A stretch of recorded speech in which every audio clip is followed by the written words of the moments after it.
Everyone's had a suspicion. I believe that. Everyone's had a suspicion about a friend betraying you, a boyfriend betraying you, or even your parents betraying you. But we don't want to think of that. We just think of a suspicion, a hunch, our instinct that someone is not doing the right thing, or someone is trying to do the right thing, but they're failing at it pretty hard. Has your suspicion gone so far into killing? Has it before? Has it ever crossed your mind even once? It crossed my mind. That day wasn't the same.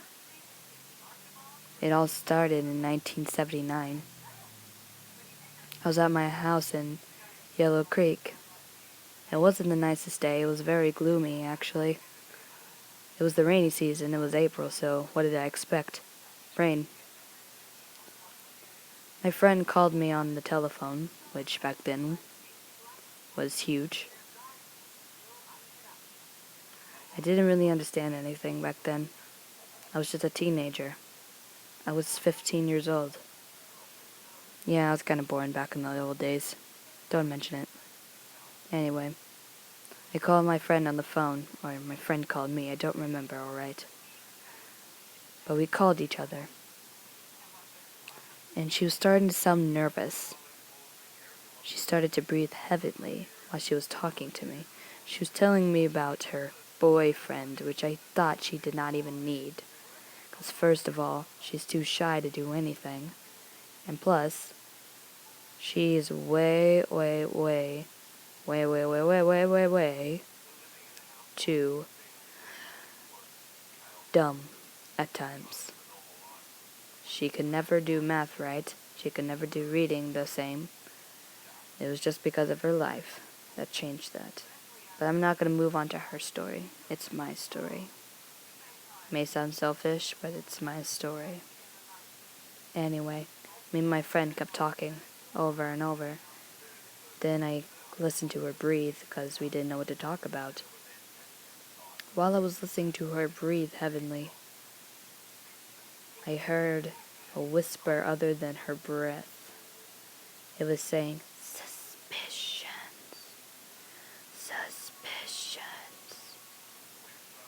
I didn't know what to make of it back then. I was 15. What do you expect? I was in my teens.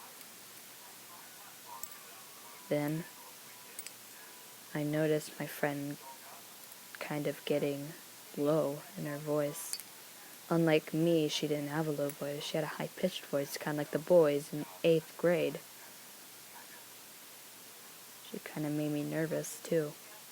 I then hung up quickly. I did want to look back. But I did want to go to her house to see if she was okay. Running a fever, cold, maybe the plague. But no, that's stupid. The plague's already over with. So I went over there the next day. When I went over there the next day, I saw her in her bed.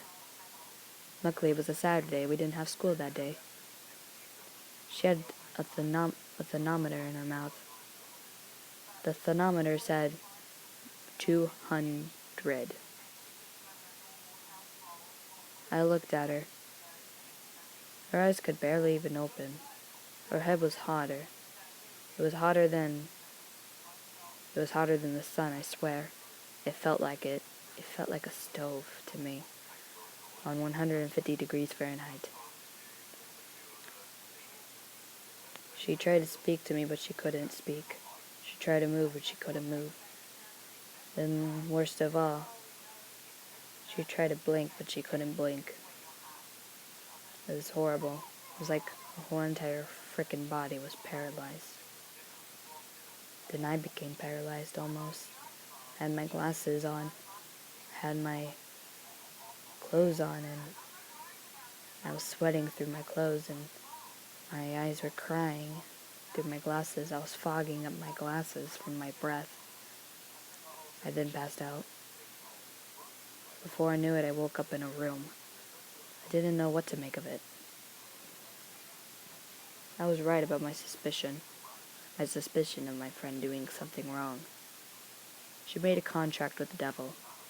She said if the devil could get her boyfriend back,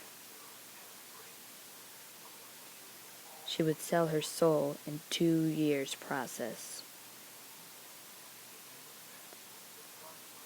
What I woke up to was my bedroom.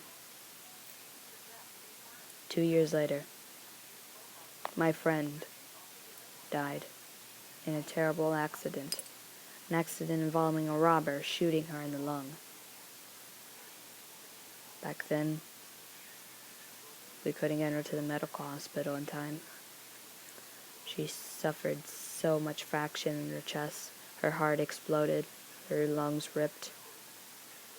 Of course, because she was shot right in the lungs. And her ribs were all cracked. I remembered the blood, because I was with her that day. The man who shot her, or the thing that shot her, was no other than the devil. So again, my suspicion was totally right. I should have expected more from suspicion and my instinct of a human. Remember, suspicions are always there when you need them.